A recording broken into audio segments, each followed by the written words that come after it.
Ayah saya meninggal 2 kali.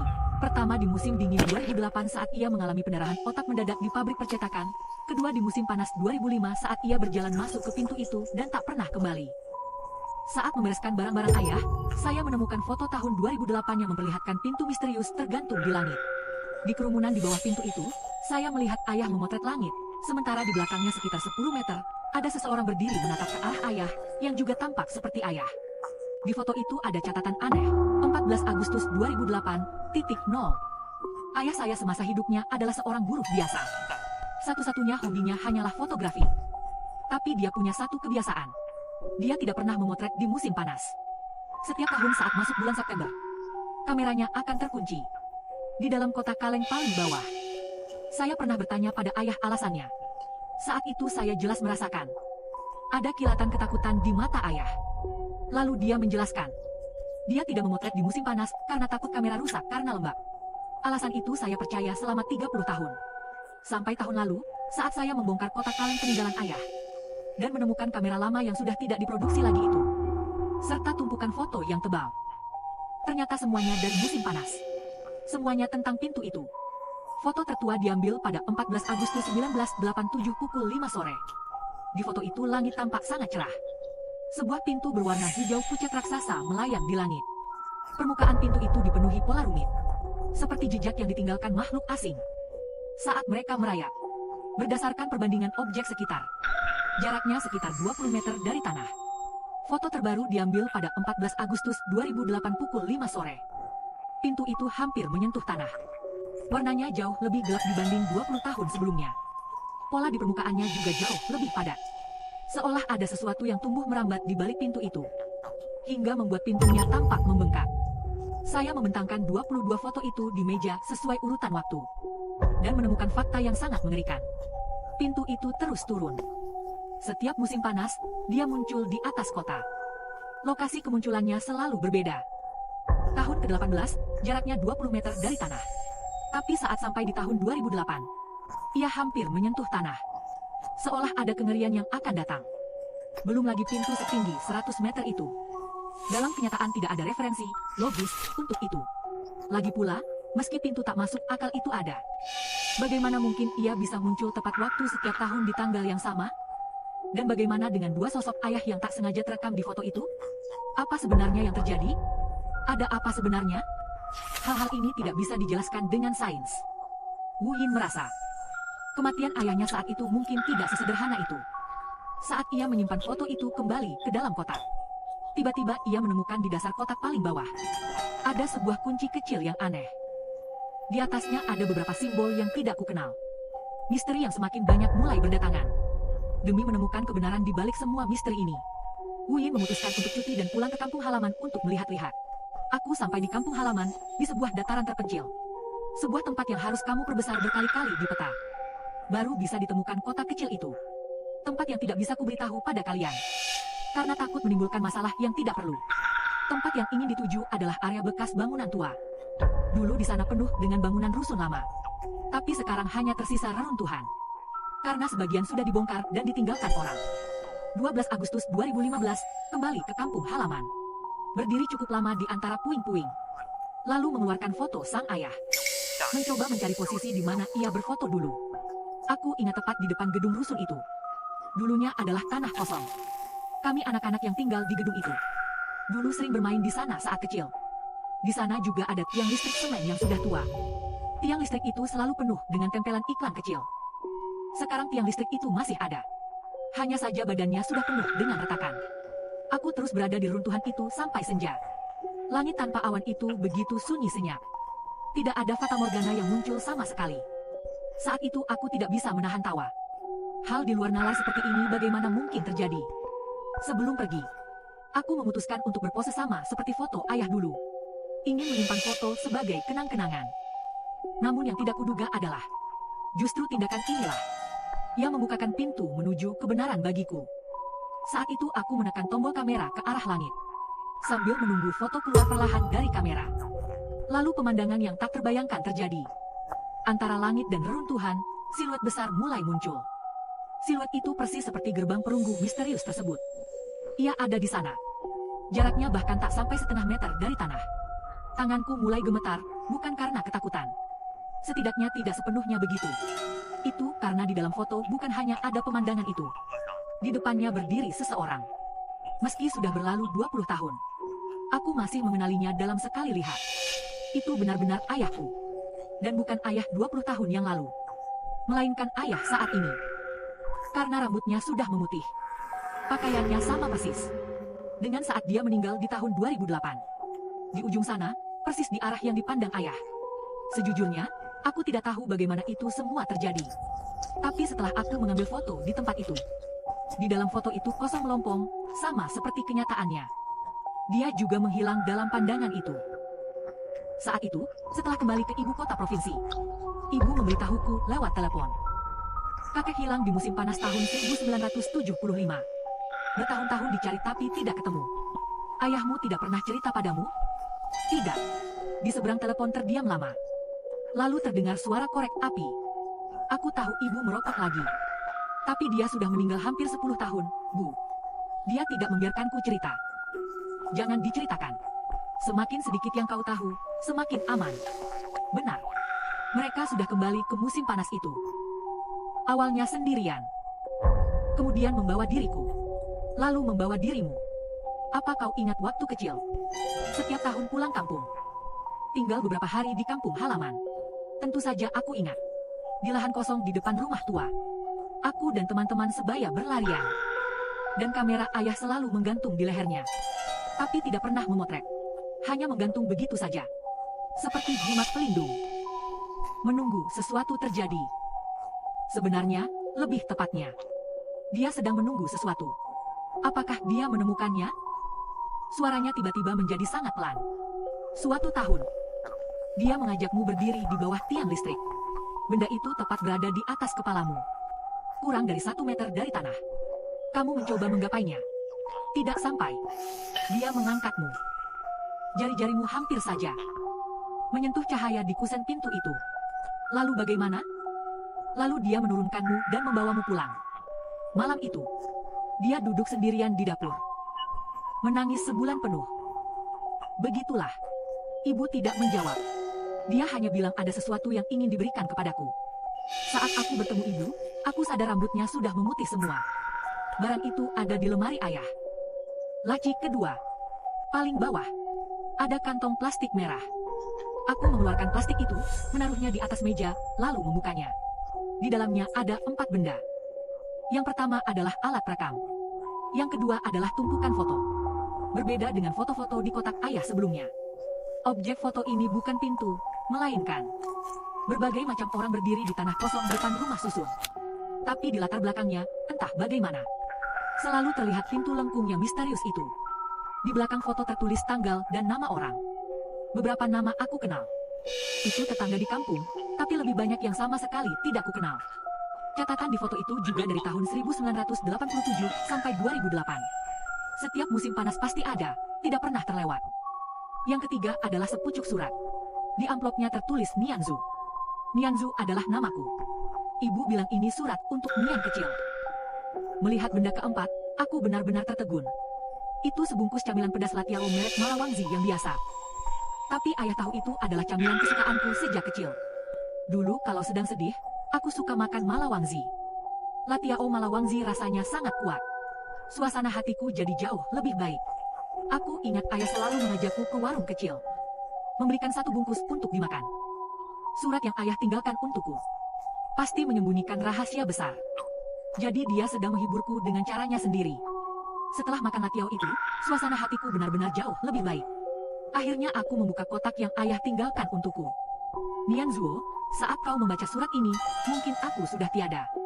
Bukan berarti aku mengutuk diriku sendiri, maksudku adalah hal lain. Aku tidak tahu bagaimana cara mengatakannya padamu. Sudah berkali-kali ku coba, namun kata-kata itu tertahan di tenggorokan. Lalu berubah menjadi hal lain. Aku tidak sanggup untuk jujur kepadamu. Tentang bagaimana kakekmu tiada. Apa yang kutunggu setiap kali aku pulang di musim panas?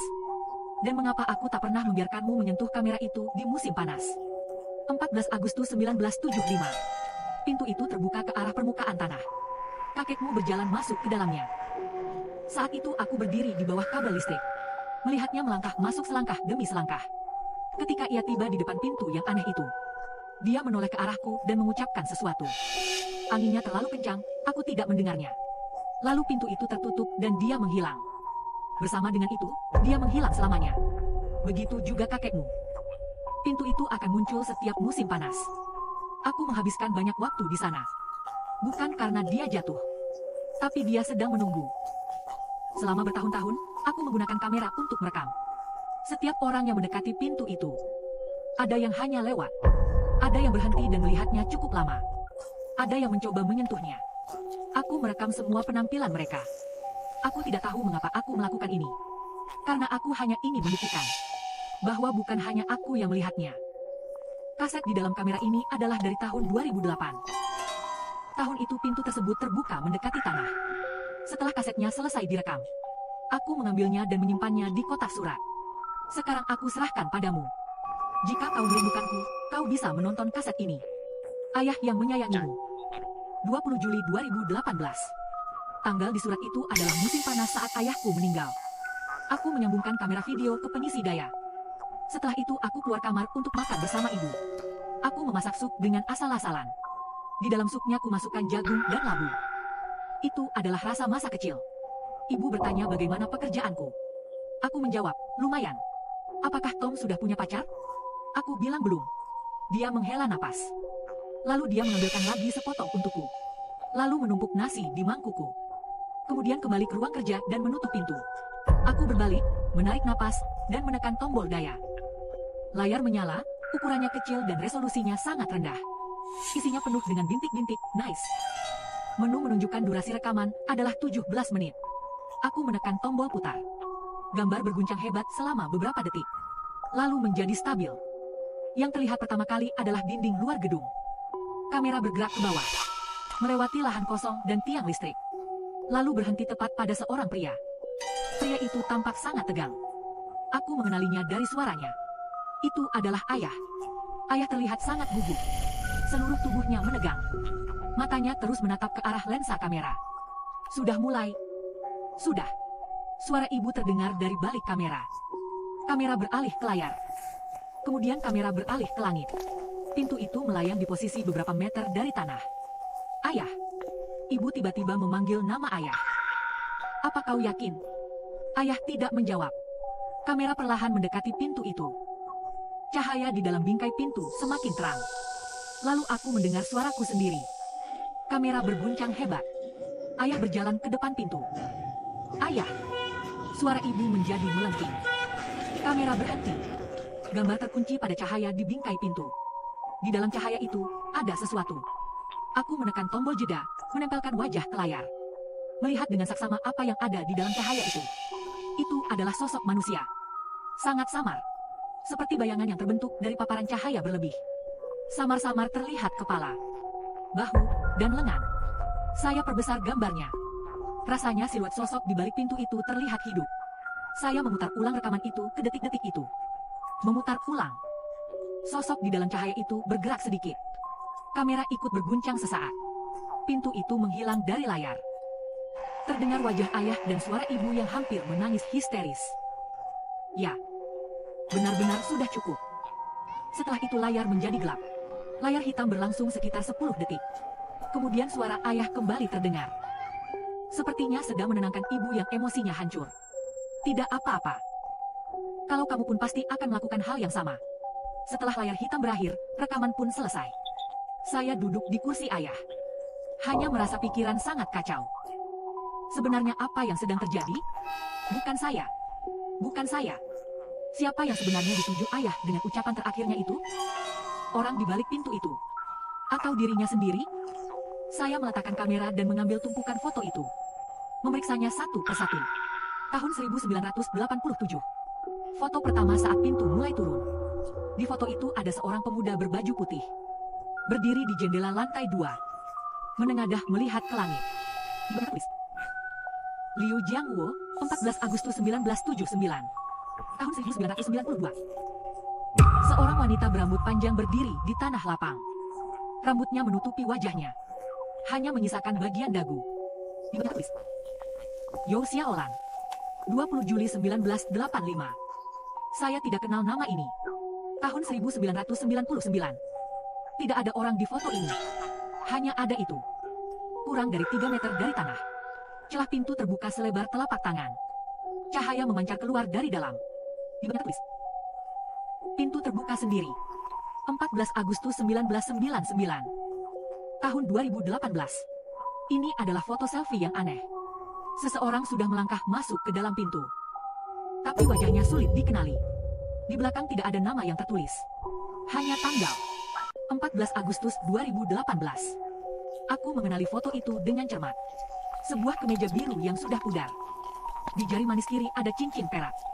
Rasa dingin yang tiba-tiba itu benar-benar menyerangku. Tidak mungkin salah. Tidak mungkin salah.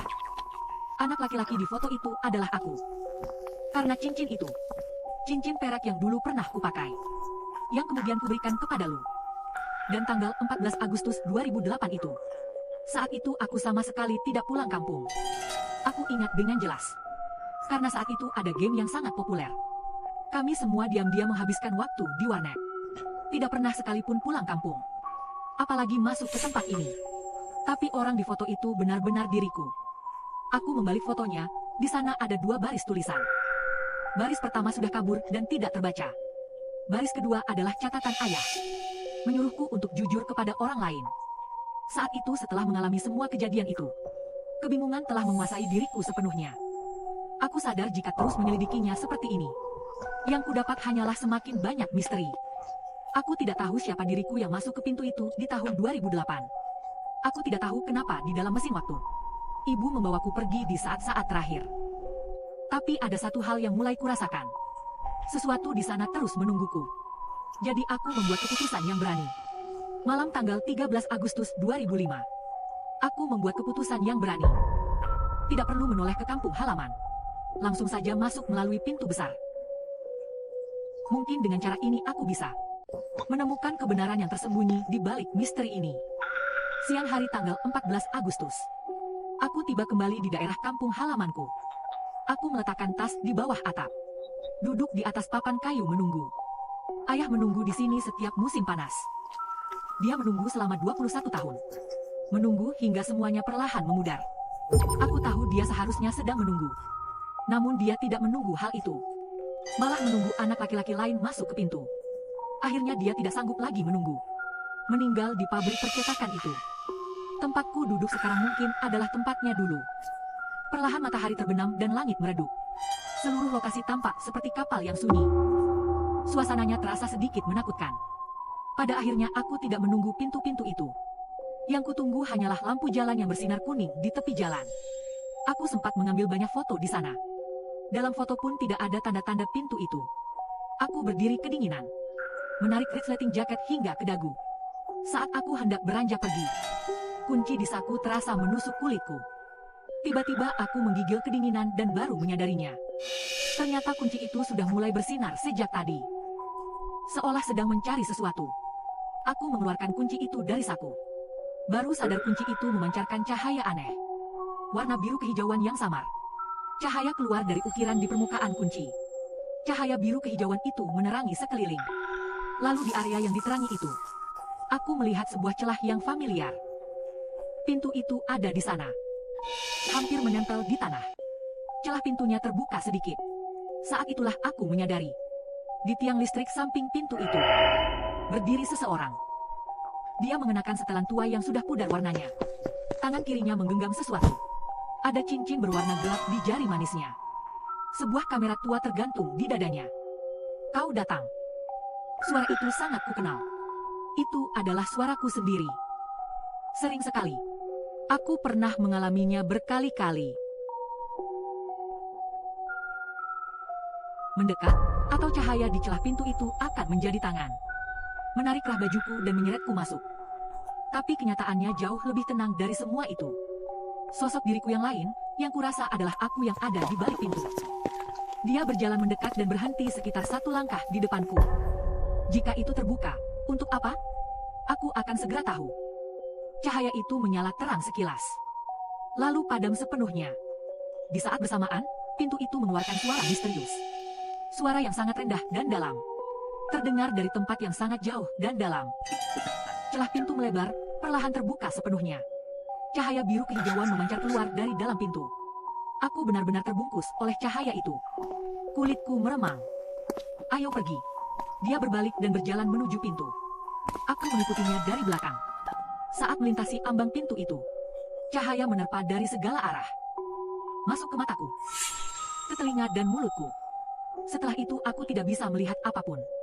Dan tidak bisa mendengar apapun. Aku tidak tahu berapa lama proses ini berlangsung. Mungkin beberapa detik. Mungkin beberapa tahun. Saat cahaya itu akhirnya meredup, aku mendengar suara. Pertama adalah suara bising. Suara yang menyelimuti langit. Menekan dari segala arah. Lalu kemudian, suara yang memekakkan telinga. Kenapa ponsel disebut komputer?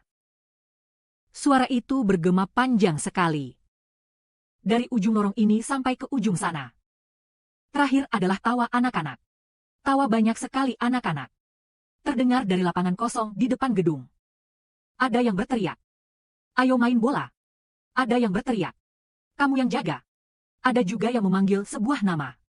Nama panggilan yang sudah lama tidak kudengar. Dingzhu. Nianzhu. Sini. Saat itulah aku membuka mata. Sinar matahari sangat terik. Langit biru cerah. Gedung tua yang seharusnya sudah dibongkar itu kini kembali seperti sedia kala. Sisi yang tampak layak. Setiap ambang jendela rumah dihiasi berbagai barang.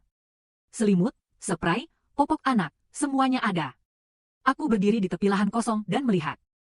Di tengah lahan berdiri tiang listrik beton itu. Tiangnya ditempeli iklan-iklan kecil. Sewa kamar, obral cuci gudang, dan sebagainya.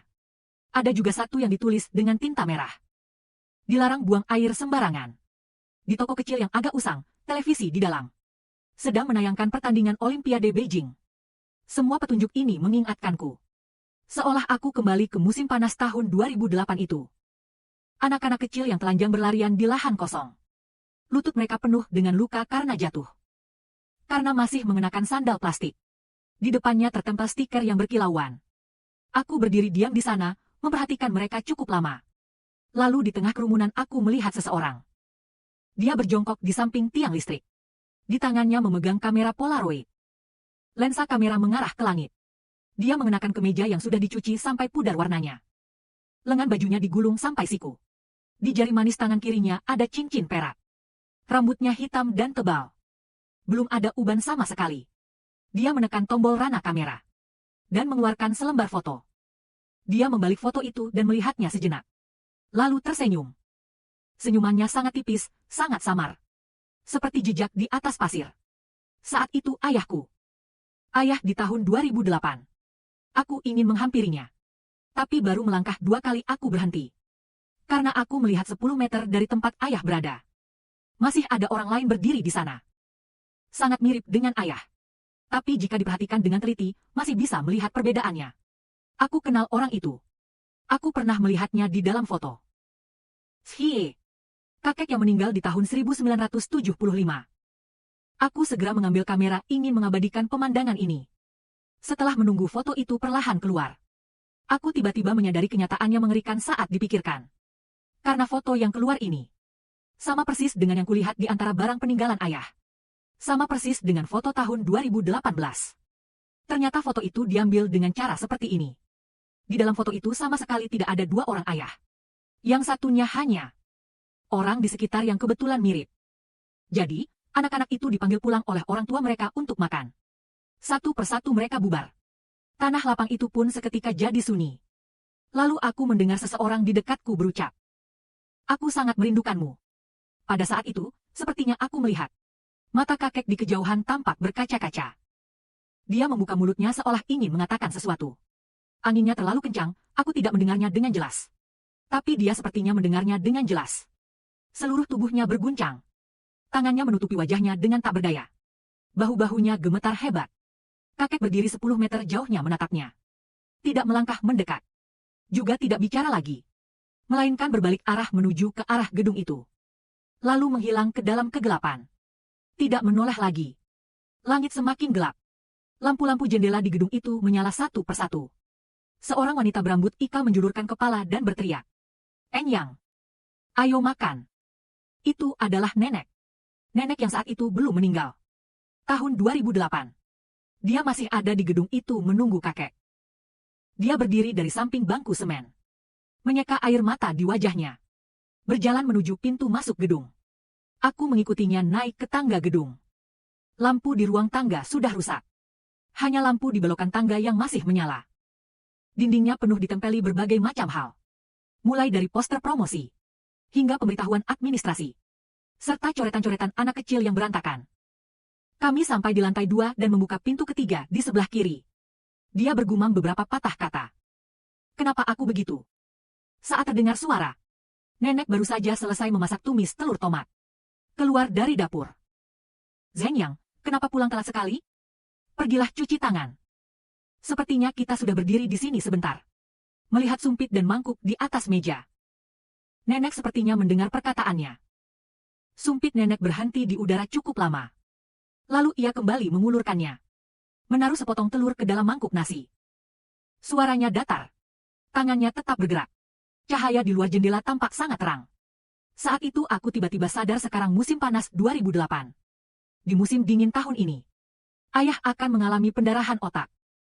Jika aku bisa segera memperingatkan ayah, apakah semuanya akan? Sampai di sini aku berteriak pada ayah dan nenek.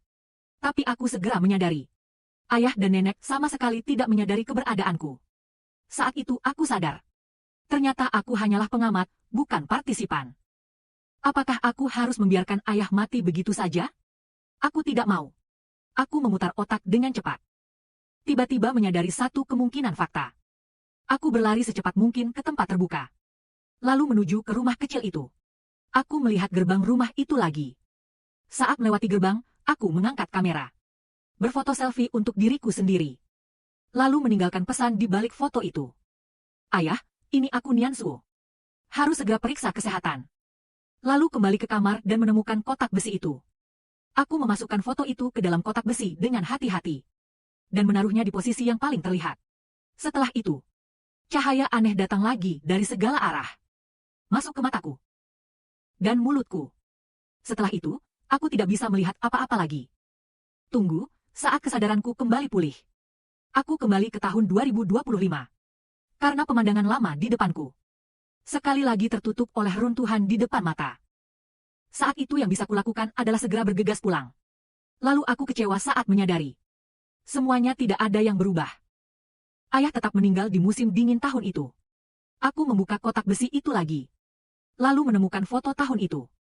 Foto yang tertinggal itu. Setelah kamu kembali, dirimu sendiri masih menjadi kalimat yang besar. Menghadapi kenyataan setelah kembali. Aku meletakkan fotonya. Lalu menggeledah isi lain di dalam kotak kaleng. Kamera tua itu masih ada. Surat-surat itu masih ada. Saat aku mulai membaca surat-surat itu lagi, aku sepertinya menemukan beberapa perubahan kecil. Isi suratnya sama persis dengan yang kubaca sebelumnya. Sampai di bagian terakhir, ayah yang menyayangimu. 3 Desember 2008. Aku menatap tanggal itu cukup lama. 3 Desember 2008. Ayah meninggal pada 17 Desember 2008. Surat ini ditulis 2 minggu sebelum dia meninggal. Tapi aku ingat dengan sangat jelas. Tanggal di surat itu terakhir kali adalah musim panas tanggal 2 Juli 2008. Sekarang berubah menjadi 2 minggu sebelum kematiannya. Ada sesuatu yang telah berubah. Aku mengambil ponsel dan menelepon nomor ibu. Untuk menanyakan sesuatu. Seberang telepon terdiam beberapa detik. Kenapa tiba-tiba menanyakan ini? Kamu ingat kan? Saat itu ada kejadian. Hari itu orang dari percetakan menelepon.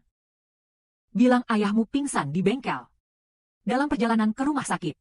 Beliau sudah tiada. Sebelumnya apakah dia tampak tidak beres? Tidak ada. Kesehatannya selalu baik. Tahun itu. Bukankah kamu yang mencari surat keterangan dokter waktu itu? Apakah semuanya benar-benar tidak masalah? Tidak masalah. Kenapa kamu malah menanyakan hal-hal ini? Bukan apa-apa. Hanya tiba-tiba teringat saja. Apa kamu melihat sesuatu? Ibu menghela napas. Suaranya terdengar pasrah dan sedih. Ada hal-hal yang memang tidak bisa disembunyikan.